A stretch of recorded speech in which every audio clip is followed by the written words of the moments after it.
Welcome back in, Clay Travis, Buck Sexton Show. Appreciate all of you hanging out with us. Buck is in our Miami affiliate studios. We want to thank all of you, by the way, in South Florida. Ratings have tripled in the Miami area since Buck officially made his move from New York City to Miami. I'll give him credit. Senator Scott, that's good for you because we're also rolling in Tampa. Senator Rubio in there with us as well. And I know we, in 2022, with your reelection, Senator, thanks to all the listeners out there, that are active in making sure they get out to vote. And Senator Scott, since you're up for re-election here in 15 days, officially Election Day, I want you to make the direct case, because we have a lot of people out there listening who say, typically I have been an Election Day voter. And Buck and I both have typically been Election Day voters. I went on Friday. He's going to try to go today. I've been persuaded by the data and analytics crew out there that if we vote early, it actually helps the Republican ticket in a massive way be able to focus on non-traditional voters, people who haven't gone to the poll yet. But I want to hear from you because I know you're really plugged in on the analytics side, Senator Scott. What is the advantage in Florida, but also all over the country now with early voting underway? If you're a diehard Trump voter, diehard Republican, what does the party gain? What does Trump gain by you going to the polls early? Well, in Florida, you can vote by mail. And so if you've gotten your mail-in ballot, we want you to get it in. Today, in most counties, we start with early voting. I voted this morning with my wife, and Speaker Gingrich and his wife came with us. We voted over in Naples. And it was good. There was good lines there. But again, you can vote on Election Day. But here's the problem, especially this year. Look at these storms we've had. And what if we have another storm November 4th? What's going to happen? You don't want to take a chance. Then on top of that, if you think what we do, what our county parties do, what we do, what the national party does, all of us, the Trump team, our team, is we go make sure our voters show up. Just put that in perspective. In 2018, I'm the only Republican that won in a swing state in the Senate in the country. I had to get more votes than Ted Cruz had to get to win in Texas that year. So we won because we went out and we focused on getting our votes in. And so the earlier you can do it, there's fewer votes we have to worry about. So if you can get your mail-in ballot in now, if you can go today and go early vote, the earliest you can do this, then we'll focus on the people that haven't voted yet because we've got to get these votes in. And if you want President Trump to win, you win in every state. If you want me to win in Florida, then you win in every local race, every county commission race, every mayor's race, every school board race. You want to win all those, so maximize all the votes. Senator Scott, thanks for being here. Home states, I've got both my home state senators here in the room, which is exciting. But as a Florida transplant, somebody who came from New York City, felt like I was part of the red wave, the DeSantis revolution, whatever you want to call it. And now we've got much better GOP registration in the state than we did before. I don't even know what the latest number is. I know, what was it? It was 250,000 plus for Democrats. And then starting in 2018, right? And by now, it's, what is it, 1 million more Republicans? Yeah, a little over a million. In 2010, when 2010, when Marco won his Senate race, when I won my governor's race, there were 560,000 more Democrats than Republicans. So we've been able to pick up every year since then, and now we have over 1 million Republicans. But that's the positive part. Then we got to get our votes out. And as I think Marco was saying earlier, we had horrible storms on the West Coast. A lot of, are these people going to be able to vote? They've lost their homes. They might have had to move out of the state to, find a place to live. So we've got to work on getting everybody that's here. We've got to get you to vote. If you want to vote by mail, you can still ask for a mail-in ballot by the 24th. So you've got a couple days to do that if you happen to be out of the state. But we've got to get the votes in as early as we can. So getting those early votes in is absolutely critical. Take us through this, though. One thing, as we've talked to various battleground state senators, that's been really interesting. We talked to people from Wisconsin. We talked to Hovde in Wisconsin. We'll talk to Sheehy in Montana and others.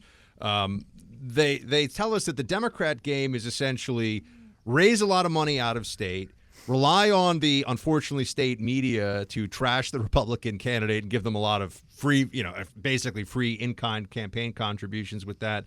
And then the candidate plays this game of, well, I'm a Democrat, but I'm my own Democrat. I'm not going to do what Chuck Schumer says. I'm almost an independent.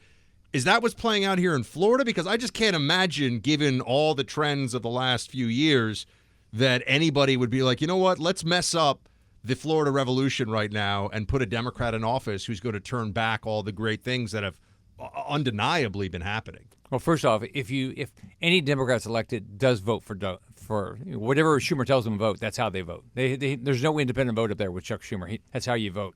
That's number one. Number two is he's raised a lot of money. He's spending money in Florida. He's spending money in a lot of our states where we're defending, like Ted Cruz. Now today they're spending money in Ted Cruz's race. He's spending money in my race. He's spending money, of course, a lot of money in Sheehy and Moreno, all these places where we can pick up. So they've got a lot of money and they're spending it. And then the media doesn't help us. I mean, they're not our friends as a general rule. They're not all like you guys. So they're out. It's like a free ad for them all the time. Senator Scott, when you look at the impact of Milton, and I know a lot of people are still recovering there, we're going to talk. We have been talking a lot. Trump is in Asheville today dealing with the fallout of Hurricane Helene.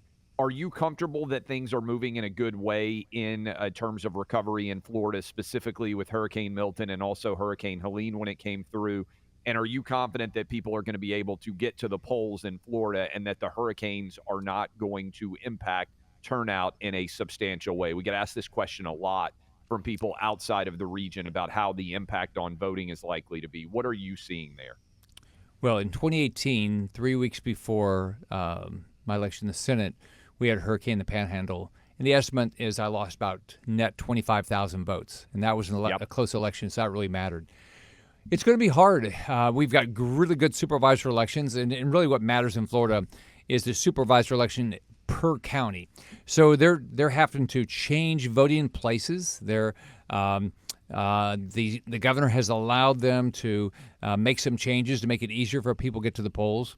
But if your house is destroyed and you're in some other state, it's the first thing you're not thinking about is, boy, I got to get that vote in.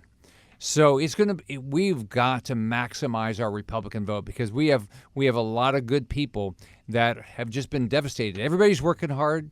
I mean, the counties, the cities, the state, the federal government, they're working to solve some of these problems, but it's your life. It's how's your house doing this morning? I got called by a friend this morning and can't find a contractor.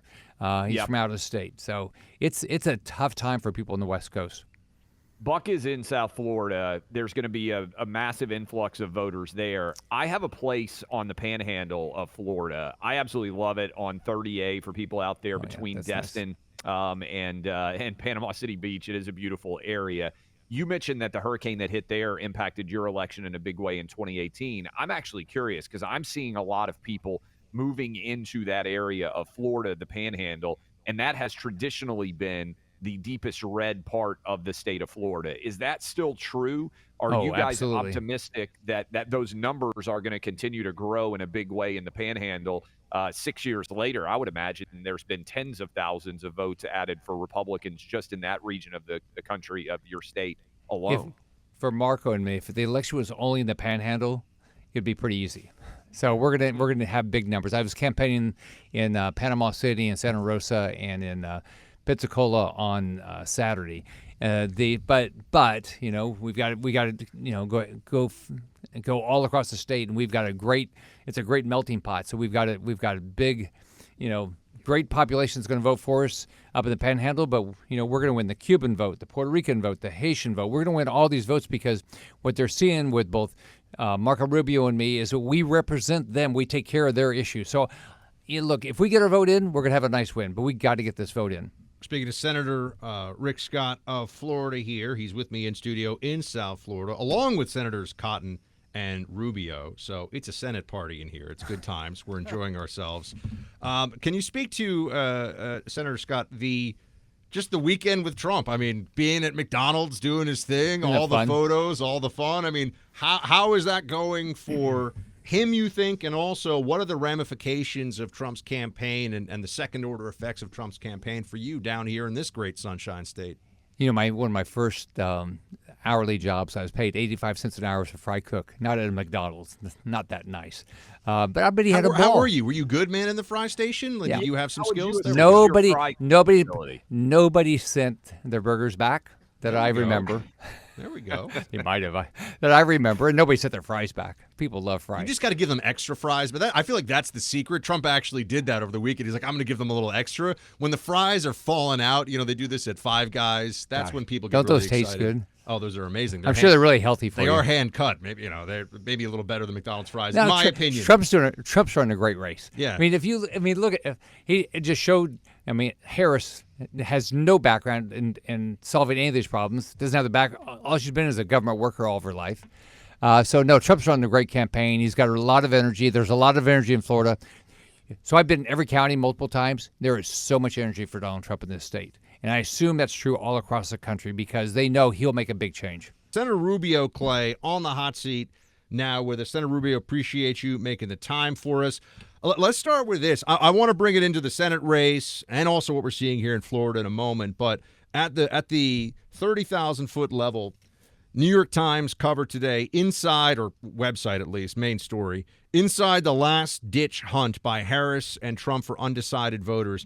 How do you see the final weeks of the Harris campaign playing out? I mean, we talked a little bit about McDonald's and Trump, and it feels like there's a lot of enthusiasm and a lot of excitement.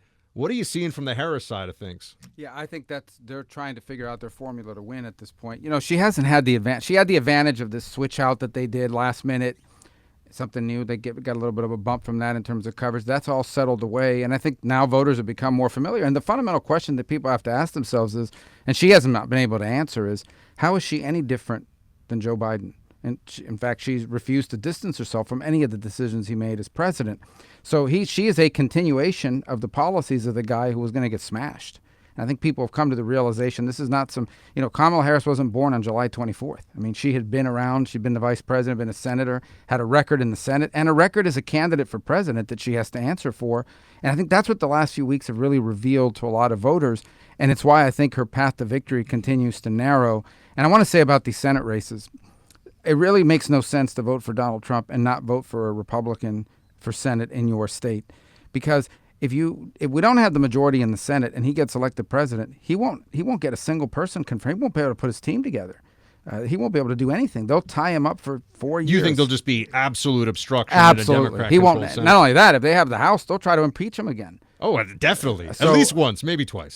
So that's the view of if we don't have the Senate, he will not be able to do any of the things he wants to do beyond what he can do from an executive role. They will tie him up. They won't even let him bring people onto his cabinet or his team. So if you're going to vote for Donald Trump, you better vote for the Republican for Senate in your state, or you're wasting your vote in many ways. And I hope people will do both and not stay home. Senator Rubio, you guys are down in Miami area right now. You have seen a massive growth in Republican support. You've lived in the South Florida area for a long time now. Couple of questions.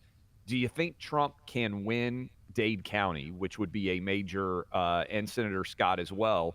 And what do you see in terms of the momentum in South Florida on the ground as a guy who has lived there for quite some time? I think it's tremendous enthusiasm. I mean, just this weekend alone, there were multiple Trump and Scott events going on, and we see it everywhere. And obviously, it's got to turn into votes. The caravans are great, and I'm for them. People driving around the trucks with the flags and all that, but you have to go vote. And so that's important. And it's surprising to me how many people I know people that have had yard signs and post on Facebook all day about the elections, and then they forget to go vote. So that can't happen.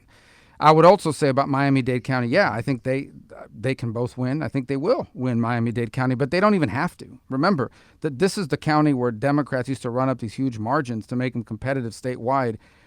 If it's even close, it's going to be a very good night for us in Florida. But absolutely, and Senator Rick Scott spends a lot of time in South Florida, has a lot of friends there, has very strong coalitions of support, and it's not just what he's done in the Senate; it's what he did before as governor that people remember. He's always present. He's always around. He's always engaged. So I think beyond just the general election enthusiasm, there's a sense that he's running, and he's somebody who's responsive to the needs in South Florida. And his opponent is a lady who was in Congress for 2 years, and the first thing she did when she got there was join the squad. Remember that, when it was cool to be? Not for me, it was never cool, but for some people, it was cool to be a part of the squad. She joined up with these radical left-wing nuts. And that was one of the first things that she did when she got there. And that's what she was as a congresswoman. And a year and a half later, they voted her out of office. They got rid of her after one term in the House.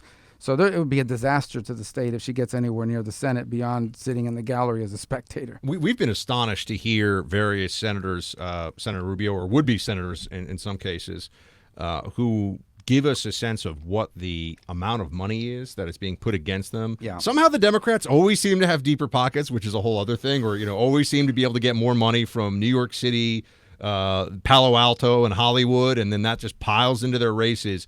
But hundreds of millions of dollars in Pennsylvania. Yeah. What kind of money are they putting into it here in Florida? Government is the business of the left. I mean, that's what they do. That's what they're focused on, and power in particular, government power is what they care about. Everything they want to achieve in this country has to be done through government and through the power of government.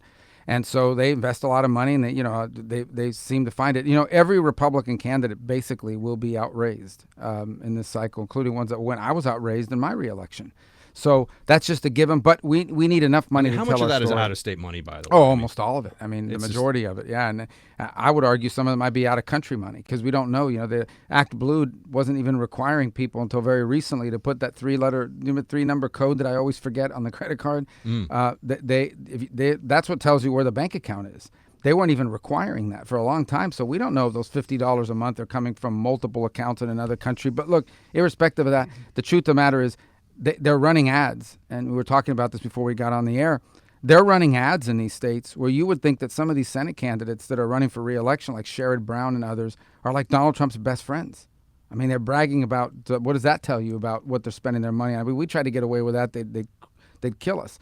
So, in the particular case of the Senate race, almost all of our money's from out of state, and it's all a desire. They just want the one vote to be able to put their majority leader because they know these people become sheep. They get up there, they will vote 100% of the time with whatever Schumer tells them to vote, and it's going to be to obstruct Donald Trump. I think you just hit on a big point, Senator Rubio, that I want to go back to. Cook Political Report just moved Wisconsin into the toss-up realm with Ohio, with Michigan, and with Wisconsin. Those are also called Big Ten states, as I call them, where there are right now Democrats in those seats, and now there are all four of them in the toss-up category, basically too close to call. You guys follow this closely. They now are trying, the Democrat senators running in those states are trying to align themselves with Donald Trump. They're saying, they're even putting Trump in their commercials to try to appeal to voters, which is a very good sign for Trump, not so much for Kamala. But you just hit on it. If you're voting Trump, it's crazy to split ticket your vote based on what they would do to him if they control the Senate. I just want you to elaborate on that a bit more. Yeah, and generally it's not, I mean, some will split ticket, right? They like Trump, but they're Democrats. They're going to vote the other way. I mean, you might as well not vote for Trump, and I think you should, and then you should vote for Senate. But the other big problem is people go in and they vote for president, and then they leave, and they don't fill out the rest of that ballot. The next question in most states will be the U.S. Senate seat. And you got to be able, if you're going to do that, you got to stay there and do that. And the member of Congress, if you have a House member up for re-election as well, because he won't be able to do anything. He will not be able to do anything good for the country if he doesn't have those majorities in the House and Senate, particularly the Senate when it comes to the nominations process. So I encourage people to think that way and to do it. I know down here, we expect people are going to stay and vote down the ballot, but we have to make sure that's the case. People have to be reminded constantly. Look, we forget, we live and breathe. This is what we do for a living now, is we're in politics and we focus on elections, but people have real lives. They have to go to weddings in October, for God's sake. They have to do all these other things that they have to put up with. And then on top of that, you're dealing with, the impacts potentially of a storm or just real life. And so they forget to vote, even though they intend to, but they forget. It gets late, they don't get there, and then the vote doesn't happen. Or they go vote and they don't remember the other races that are so critical to what you're voting for. So I urge everybody listening, if you're voting for Trump, make sure you stay and vote for the Senate, vote for the House. I would say stay and vote for all of them, including the school board races and the local races as well. But you got to vote. I mean, no matter how strongly you may feel about the issues, if you don't vote, it won't matter. And no matter what the polls say or all this other stuff, voting is the points on the scoreboard that we got to get. We're speaking to Senator Marco Rubio in Florida, and Senator Rubio, what would you want to see as the absolute first out of the gate? Let's just assume, and we're in a happy world for a second, you have a Republican majority in the House, the Senate, and a Donald Trump presidency. From the Senate side of things, what would you want to see come to the Senate floor as the first top Trump agenda item? Well, I think the first issue he's going to have to deal with out of the box is this migration crisis. This is not an immigration issue. We need to stop calling it that. It is a mass migration. It is, in essence, an invasion of our country. 9 to 12 million people have entered the country unlawfully, illegally in the last 3.5 years. That has to stop. And he has the ability to restore some of the executive orders he did on day one. And there are things we can do legislatively to help even further. So that, to me, is going to be the top priority. It's a top priority of voters. I think the other is to provide certainty to our economy. That not only are we not going to be raising taxes, but we're going to be looking for ways to bring manufacturing jobs back to the country. We're going to be looking for ways to inject fairness into how we trade with other countries. And I expect those will be top priorities of his. And embedded in that is energy. The cost of energy, what it costs to fuel a truck or a home, is embedded in the cost of everything we buy, everything. And so doing things to open up the exploration of American energy that we've been blessed with is critical. So I would expect that those economic issues combined with our national security, national sovereignty issue, which is the crisis at our border, are going to be the priorities of a Trump administration, and what I would expect we would make a priority, in addition to the positions he needs to fill in the nomination role the Senate plays. I know you're a foreign policy expert, so I wanted to get your take on this, Senator Rubio. Kamala would be a disaster, I think it's fair to say, on foreign policy in general. But in terms of keeping us out of wars, there does seem to be a fear of Trump that Putin would have, that Chairman Z would likely have. In your experience, why was Trump able to avoid war in the Middle East and war in Europe? And as soon as Biden got into office, we got both. How directly connected to Biden's presidency and Kamala's potential future presidency would a lack of security around the world be? Well, I think that what happened, the travesty and the embarrassment of what happened in Afghanistan, was the trigger for everything we've seen happen in the world since then, because it projected weakness. And it confirmed to Putin, to the Chinese, to Hezbollah, Hamas, Iran, everybody else, that the United States under Joe Biden was weak and feckless. And Donald Trump projects strength, and he did from the very beginning of his presidency. And ultimately, we are dealing with people that are raw, calculated operatives. That's what the Putin is. That's what Xi is in China. That's what the Iranians are. They're not into warm, fuzzy, feelings and personal relationships more than anything else. They want to know what's the cost and the benefit of taking an action. And they concluded that under Joe Biden, the benefits of invading Ukraine, the benefits of harassing the Philippines now and Taiwan in the future by the Chinese, the benefits of Iran expanding their weapons program and sponsoring Hamas and Hezbollah and the like, the benefits of all those things while Joe Biden was president outweighed any of the potential costs. And that's what we got. We didn't have that under Trump. We won't have that if he's back, because he projects strength. And ultimately in the world, when you're dealing with nation-state actors and even terrorist groups like these, you have to project strength as a country. They have to actually fear you and believe and respect that you will actually do things to them if they act against you. And he did. Soleimani was wiped out. He was taken out. ISIS was taken out, was wiped out under Trump. And he didn't start wars to do it. So I think, to me, that's really critical, and especially in a world where right now we face not one but multiple crises that together and combined threaten to spiral into something far worse. And frankly, I say this with no joy in my heart, but if Kamala Harris is president, it's not going to get better. It's going to get far, far worse. I think that at that point, you're going to see multiple adversaries test us in ways this nation has not been tested in 40, 50 years. Senator Marco Rubio, great stuff. Good luck to the Miami Dolphins. You guys need it for sure. And the Florida Gators' next 4 brutal games. So I know you'll be watching all those, but and then get out and vote one more time. I'll let you make the call. Make the call on the games? No. Well, you probably could do that. Oh, too. get Make out the and vote. call. Yeah, I'm not Get calling out on and those vote. damn games. That's a hell of a schedule, man. My God. Anyway, again, I just want to remind everybody, especially, listen, there are Floridians, people that vote in Florida, but they live here 6 months and a day or whatever, they get in November, and they've got a ballot sitting in their house right now from the state, from their county in Florida. They need to fill it out, and they need to send it back as soon as possible. Let's dive into this with Senator Cotton. Senator Cotton, we talked to you before about the McDonald's moment over the weekend, some great photos, a lot of iconic imagery, truly historic and iconic imagery of Donald Trump from the campaign. I don't think anyone can deny that. I mean, with the fist after the shooting, and now this, and there's just a lot of things about this that everyone's going to remember. Here, I'll put this one out to you. I've got a lot of. We want to get you to start making some predictions here, Senator. But first up, do you think there's a pretty decent chance the Democrats may look back on this if it goes the way Clay and I both think it will, and say that Joe Biden, even with all of his problems, was a better candidate than Kamala. Is that a crazy idea to you, or you think that's possible? Well, I think Joe Biden and some of those around Joe Biden are already saying that. I mean, remember, the Democratic Party didn't want to replace Joe Biden for 3.5 years because they all had doubts about Kamala Harris's abilities. And I think you've seen that proven on the campaign trail. She can't cite a single thing where she would disagree with Joe Biden or done something differently. Not the withdrawal from Afghanistan, not the $1 trillion of spending that unleashed inflation, not the migrant crisis at our border and now all across our country. And she won't walk back or explain why she purports to have changed her views on truly radical positions like decriminalizing illegal immigration or taking away your health insurance on the job, confiscating your gun, or paying for sex change surgeries for prisoners with your money. So there's a reason why Joe Biden and the Democratic High Command had doubts about Kamala Harris all along, and I think you're seeing that in the final days of this campaign. Senator Cotton, I'm not going to put you on the spot and ask you to tell me who you think the best Democrat in the Senate would be as president. But I'm sure there are some guys or girls that you meet and you say, hey, I may not agree with them on the political equation, but they're relatively intelligent. They make rational decisions. You guys have all served with Kamala Harris. Where would she rank if you had to pick a Democrat in the Senate to be president? Bottom category? Like, how would you assess the role that she performed as senator and just kind of the decision-making that she embodied in some way? The Senate's small enough that you guys have some sense for what she's like.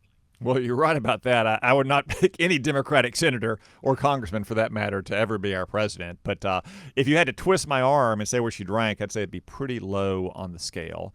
I mean, she is a far-left San Francisco liberal, and I don't think she's especially competent either, as you saw from her time on the presidential campaign in 2019, and then also as vice president. I'll also raise this point, too, about her in the Senate. I mean, from the moment she got there, she seemed to be laser focused on her future presidential campaign and what you did to try to get elected president. And I understand that a lot of senators are ambitious in that way, but she represents a big state with lots of problems that are peculiar to California. And I never once heard her caring about the people she represented. That's very different from most senators. I say it's very different from these two senators here, Marco Rubio and Rick Scott. I mean, they're great champions of having a strong border and defending our Second Amendment rights, funding our military, keeping taxes low. But Florida has its own unique problems as well. And Rick Scott in particular, since he's up for re-election, I just want to stress, look, in Arkansas, we don't have a lot of maritime issues. We don't have many hurricanes. We get some remnants and rainstorms. But he's a champion for Floridians on those issues, and he's a voice in the Senate. And we all go to him and we go to Marco when we need guidance on things that don't affect our states directly, but we're still called upon to vote on. That's not something anybody would have ever done with Kamala Harris.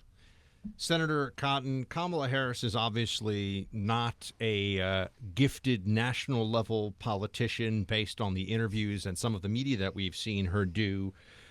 But there are people who are worried that just the issue of abortion could be enough to push forward Democrats in some of the battleground states, to push forward maybe even, and we know no one can predict the future, maybe even Kamala Harris to the presidency.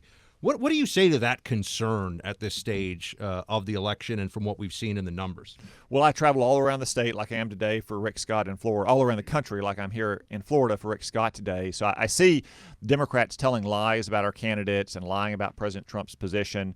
President Trump appointed 3 constitutional conservatives to our Supreme Court who recognized that Roe v. Wade was wrongly decided, that for 180 years in our republic, this very important question was settled by the people acting through their legislatures and their governor. And that's what we have again. And some states are going to have more restrictive abortion laws. Some states are going to have more liberal abortion laws.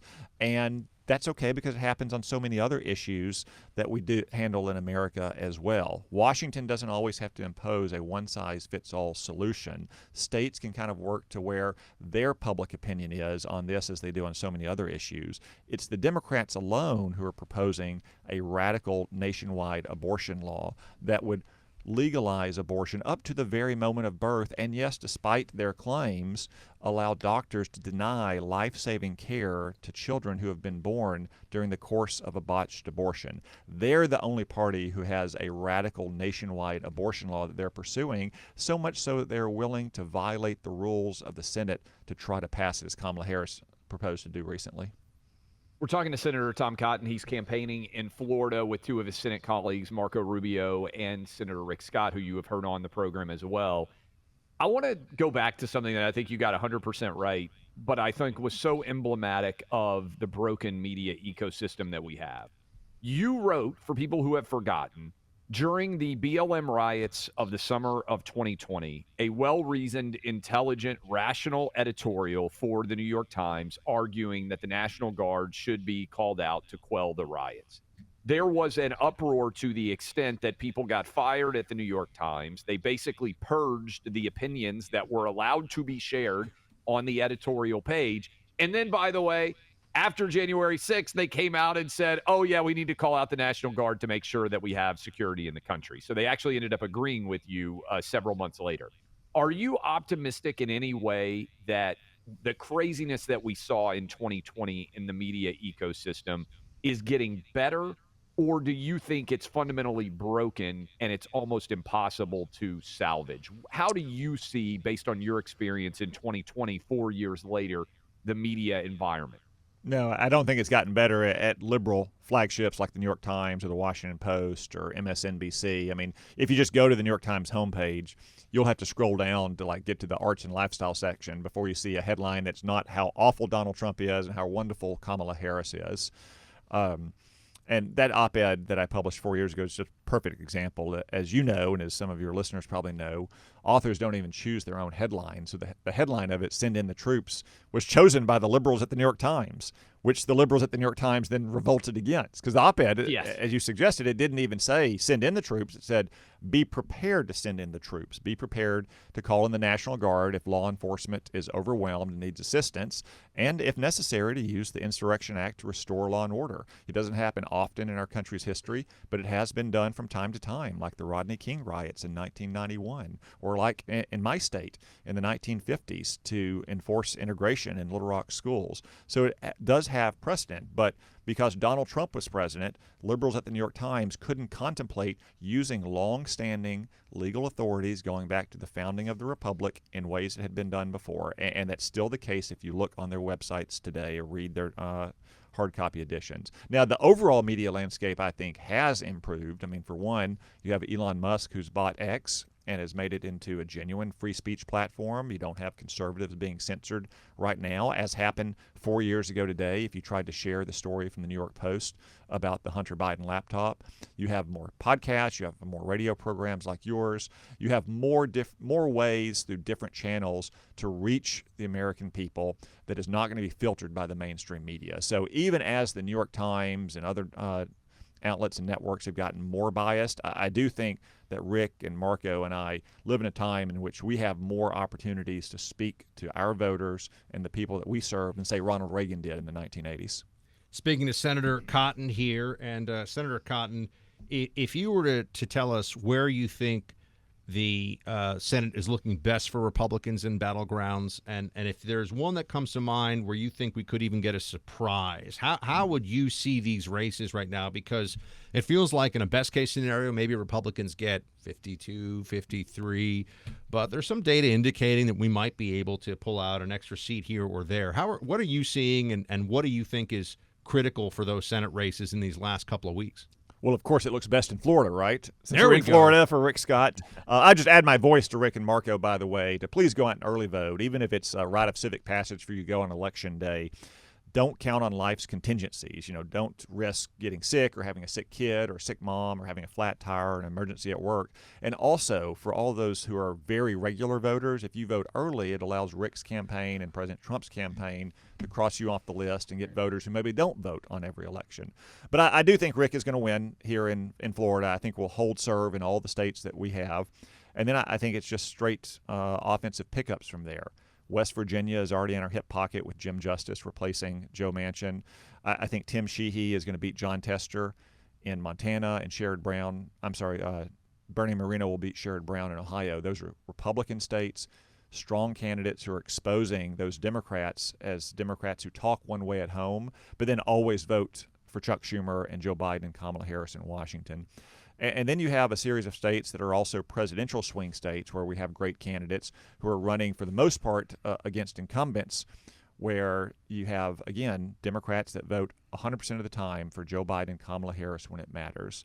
I've been up with Dave McCormick in Pennsylvania running against Bob Casey, and Eric Hovde in Wisconsin running against Tammy Baldwin. As Marco said earlier, it's remarkable to see these Democrats running ads proclaiming their work with Donald Trump as if they were best buds and wingmen, when in reality they voted against his tax cuts. They voted against all 3 of his Supreme Court justices. They voted to impeach him twice, and if they got a chance again to do it again, they'd vote to impeach him the next time, probably for using the salad fork on the main course or changing lanes without putting on his turn signal. In some states, we've got open seats where we have great candidates as well, running to replace a retiring Democrat. That's the case in Michigan with Mike Rogers running against Alyssa Slotkin, another down-the-line liberal for Joe Biden and Kamala Harris.